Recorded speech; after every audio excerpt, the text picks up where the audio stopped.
Hello students, welcome to MG plus. तो digestion का diagram बड़ा इंपॉर्टेंट है क्लास टेंथ के लिए, है ना। क्लास टेंथ में ज़्यादातर जो है इस क्वेश्चन को पूछा जाता है कि डायग्राम ड्रॉ कीजिए और उसकी प्रॉपर नेमिंग कीजिए। तो डायग्राम ड्रॉ तो मैंने कर दिया, अब आपको नेमिंग करना सिखा देता हूँ। बहुत ईजी रहेगा नेमिंग, देखिए कैसे करेंगे। सबसे पहले बात करता हूँ, तो ये ऊपर जो पार्ट है अपर वाला, ये तो है नेज़ल कैविटी वाला। इसको तो आपको हाईलाइट नहीं करना है NCERT के अकॉर्डिंग। आपको किसको करना है, आप करना है ये वाला पार्ट, इस कॉल्ड माउथ। फर्स्ट में आप लिखोगे माउथ, और इसके साथ साथ इसको अगर अंदर से ड्रॉ करोगे तो इसको बक्कल कैविटी, इस कॉल्ड बक्कल कैविटी। क्लियर। इस बक्कल कैविटी में क्या क्या आएगा तो मैं बता दूं, teeth, tongue and salivary gland, तीन चीज़ें ऐड होगी। क्लियर। हमें ज़्यादा नहीं करना है, हमें NCERT से थोड़ा ज़्यादा लिखना है जिससे कि हमारा इफेक्ट पड़ सके अच्छे से। ठीक है। फिर यहाँ पर एक स्ट्रक्चर निकालते हुए इस तरीके से आप यहाँ साइड में लिख दीजिए टंग। आपकी NCERT में दिया हुआ है टंग, टंग दिया हुआ ना, ये लिख दीजिए। एक मिनट। क्लियर। टंग के बाद आपको एक पाइप लाइक स्ट्रक्चर दिख रहा है पाइप लाइक स्ट्रक्चर, देखिए ये pipe like is called oesophagus, is called oesophagus,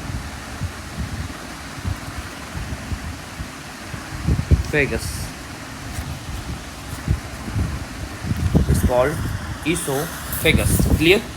इसके बाद यहाँ पर एक स्ट्रक्चर आता है, ये इसोफेगस जो है स्टोमक तक कैसे पहुँचेगी, यहाँ पे एक स्ट्रक्चर और ड्रॉ कर देते हैं हम लोग, इस कॉल्ड डायाफ्राम। यहाँ पर ये स्ट्रक्चर है, पतला सा लेयर लाइक स्ट्रक्चर, इस कॉल्ड डायाफ्राम। ये भी हम लोग यहाँ मेंशन कर देते हैं नेम। क्या होगा, हम लोग इस डायाफ्राम को पढ़ेंगे कब, रेस्पिरेटरी सिस्टम में। ठीक है। इसके बाद क्या लिखते हैं, इसका नाम क्या है, डायफ्राम। क्या पढ़ेंगे बेटा, इसको डायफ्राम। क्लियर। ये डायफ्राम जो है पतला मेम्ब्रेन लाइक स्ट्रक्चर है, और ये रेस्पिरेटरी ट्रैक्ट में बहुत ज़्यादा हेल्पफुल होगा, वहाँ पढ़ेंगे इसको, है ना। चलिए क्लियर। एक पार्ट आपको यहाँ दिख रहा है जे शेप स्ट्रक्चर, देखो ऐसा जे शेप स्ट्रक्चर दिख रहा है, इस कॉल्ड स्टोमक। इसको यहाँ पे मेंशन कर देंगे, स्टोमक, स्टोमक। इतना डायग्राम बनाएंगे, बड़ा मज़ा आएगा। देखो इस तरीके से डायग्राम अगर आप ड्रॉ करके आ जाओगे ना, पूरे मार्क्स मिल जाएंगे बेटा, पूरे मार्क्स, कोई दिक्कत नहीं आएगा। यहाँ पर ये इसको आप कह दो लीवर,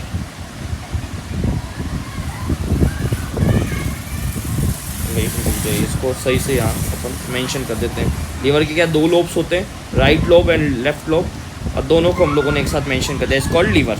क्लियर। लीवर के अंदर ये स्ट्रक्चर दिख रहा है, जबकि अंदर नहीं है, अंदर नहीं है, ये कहाँ पर है, लीवर के पीछे की तरफ होता है, it's called gall bladder. But आप पीछे 3D स्ट्रक्चर में तो बना नहीं सकते, इसलिए मैंने इसको है ना पीछे की तरफ, अंदर की तरफ ड्रॉ कर दिया है। क्लियर। इसको यहाँ पे एक अलग कलर से भी हाईलाइट कर देता हूँ मैं, थोड़ा ग्रीनिश कलर से, ग्रीनिश तो नहीं, ब्लूइश कलर, इसी कलर से हाईलाइट कर देता हूँ थोड़ा सा, ये देखिए। क्लियर। उसका नाम भी इसी कलर से लिख देते हैं, इस कॉल्ड गॉल ब्लैडर। है तो पार्ट किसका, लीवर का ही, बट इसका नाम क्या है, गॉल ब्लैडर। करता क्या है, इसका फंक्शन भी इसके नीचे लिख देते हैं, थोड़ा सा अट्रैक्टिंग लगेगा। स्टोर बाइल, क्या करता है, स्टोर करता है किसको, बाइल को।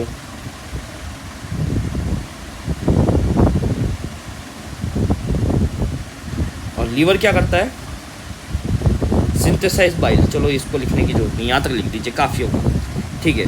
फिर यहाँ पर एक डक्ट दिख रही है, ठीक है। यहाँ पर आपको क्या दिख रही है, डक्ट दिख रही है जो आगे जा रही है, तो इस कॉल्ड, इस डक्ट को मैंने थोड़ा बड़ा करके यहाँ बना दिया, क्या NCERT में तो यहीं बनी हुई है वाली, बट यहाँ बना दिया मैंने। इसको लिख देंगे हम बाइल डक्ट। इसको हम क्या लिखेंगे बेटा, बाइल डक्ट।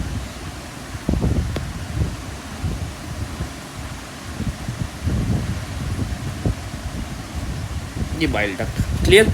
यहाँ जो स्ट्रक्चर है जस्ट स्टोमक के नीचे, इस कॉल्ड पेनक्रियाज, किस कॉल्ड, पेनक्रियाज। अब जो आउटर इन्वायरमेंट में दिख रही है, देखो ये देखो, ये दिख रहा है, ये ना यहाँ तक का पार्ट, यहाँ से स्टार्ट होगी यहाँ तक पूरा पार्ट, इस कॉल्ड लार्ज इंटेस्टाइन, इस called large intestine.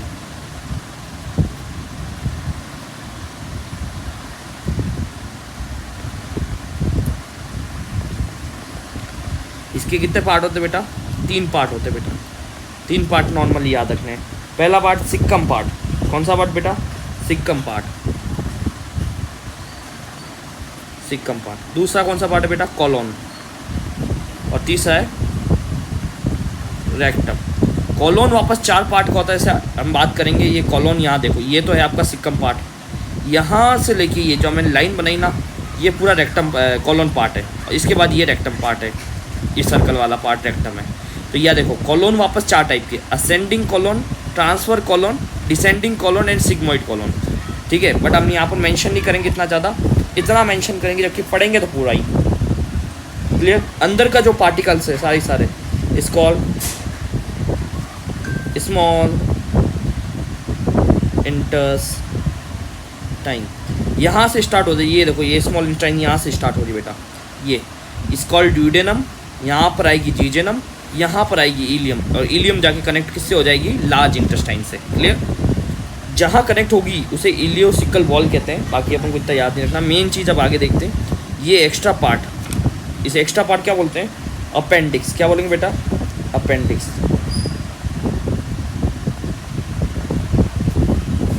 Clear. And अब टाइम टू टाइम जो हमारा वेस्ट मटेरियल है, इसको रिलीज करना है आउटर एनवायरनमेंट में, किसके थ्रू करेंगे? एनएस के थ्रू।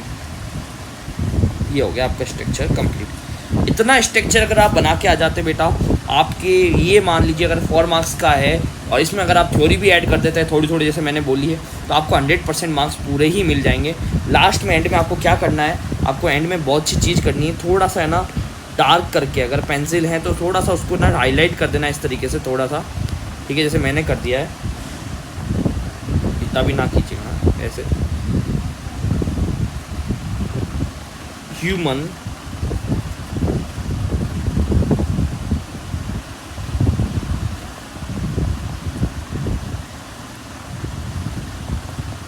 एलिमेंट्री क्या नाम, इस तरीके से अगर आप मेंशन कर देते हैं ना लाइन को नीचे लिखकर, है ना, अंडरलाइन करके इन्वर्टेड कोमा बना देते हैं, तो ये डायग्राम पेंसिल से ड्रॉ कर देते बेटा, पूरे मार्क्स आ जाएंगे। देख लीजिए, अगर मैं इस डायग्राम को एक बार शॉर्ट करके दिखाऊँ तो ये देखिए परफेक्ट डायग्राम है, मेरे अकॉर्डिंग भी आपके अकॉर्डिंग भी। प्रॉपर मैं नेमिंग कर दी, एक बार नेमिंग को हाईलाइट करना चाहते तो वो भी कर लेते हैं। देखो बक्कल कैविटी एक पार्ट है, ईसोफेगस एक पाइप लाइक स्ट्रक्चर, डायफ्राम जो ईसोफेगस में से होता हुआ स्टोमक से जाके जुड़ रहा है। स्टोमक के एक साइड में कौन ऐड हो रहा है? स्टोमक से जैसे एक डक्ट निकल रही है, देखो ये ड्यूडेनम है, स्मॉल इंटेस्टाइन। तो एक साइड से तो पेनक्रियास जुड़ रहा है और एक साइड से आपका लीवर जुड़ रहा है। लीवर के अंदर एक स्ट्रक्चर है बैक साइड में, उसको कॉल्ड गॉल ब्लैडर, जो क्या करता है? Storage of bile. बनाता कौन है? लीवर, और स्टोर कौन करता है? Gall bladder. फिर एक बाइल डक्ट के थ्रू ये जो सिक्रीशन है कहाँ जाता है? इंटेस्टाइन के अंदर। फिर इंटेस्टाइन की बात करें तो स्मॉल इंटेस्टाइन है और एक लार्ज इंटेस्टाइन है। लार्ज इंटेस्टाइन वापस 3 टाइप की, सिक्कम, कॉलन, रेक्टम, जबकि स्मॉल इंटेस्टाइन वापस 3 टाइप की होती है। देखिए ये ड्यूडेनम है, यहाँ पर जीजेनम है और यहाँ आपका इलियम है। क्लियर। इसके बाद ये जहाँ जुड़ रही है और वहाँ जो पार्ट होगा इसको सिक्कम। इसके बाद ये कॉलोन है, ये लास्ट में जो पार्ट है जहाँ पर फीसेस मतलब आपका जो वेस्ट मटेरियल है वो स्टोर रहता है, इसको रेक्टम। और इसके बाद आपका एग्जिट करने का पार्ट है एनस। यहाँ साइड में सिक्कम के जस्ट नीचे की तरफ अपेंडिक्स पाई जाती है, जो कि हमारे अंदर नहीं, ज़्यादातर जो है हर्मीवोरस जो एलिमेंट्स होते हैं उनके अंदर ज़्यादा बड़ी होती है और अच्छे से वर्क करने के लिए यूज़ की जाती है। क्लियर। और बात बता दूँ, जो स्मॉल इंटेस्टाइन है वो हमारे कंपैरिजन में किस में ज़्यादा बड़ी होती है? हर्मीवोरस में, कार्निवोरस से। क्लियर। हम हर्मीवोरस से कार्निवोरस से ये भी बता दीजिए। देखो अगर आप मीट वगैरह का जो है सेवन करते हो खाने में, तो आप क्या हो? कार्निवोरस, नहीं तो आप हो हर्मीवोरस, है ना। चलिए ऐसे फालतू बात नहीं, हर्मीवोरस कार्निवोरस कुछ अलग होता है, चलिए बताएंगे आपको, आगे बता देंगे सब कुछ। ठीक है। कार्निवोरस बेबी जैसे लोयन हो गया आपका, डॉग हो गया, ये सब कार्निवोरस में आते हैं। ह्यूमंस लगभग, मैं तो वेजिटेरियन लाइक, तो मैं तो आऊँगा किस में? हर्मीवोरस में। क्लियर। ये डायग्राम क्लियर हो गया आपको परफेक्टली, कोई दिक्कत नहीं, कोई डाउट नहीं। चलिए thank you so much for your time and मिलते हैं नेक्स्ट वीडियो के अंदर। ठीक है।